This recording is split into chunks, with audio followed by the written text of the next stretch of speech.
Welcome to the Genius Factory. Enjoy the video. You start by preparing what matters. Confirm Garageband is installed, and you've allowed mic and file access so recording works. Once done, plug headphones or your audio interface to reduce latency and monitor clearly. Now create a new project and pick Tracks View, then choose an instrument or audio recorder depending on whether you'll play or sing. This first step gets you into the app immediately and ensures inputs and outputs are set so your recordings and instruments respond predictably. Once your project is live, start building by recording a take or dragging Apple loops onto the timeline. This is where composition becomes concrete. Make sure to trim, split, and snap regions to grid so timing stays tight, and use quantize to correct small rhythmic issues.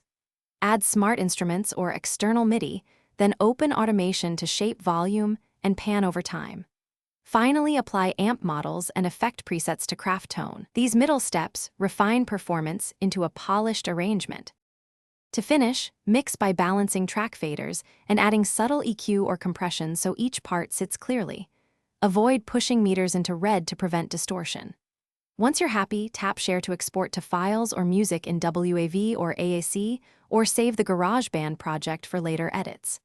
If something goes wrong, pops, dropouts, or no sound, first check buffer and input gain, close background apps, and restart the iPad. Doing those quick fixes often resolves common audio issues without losing your work.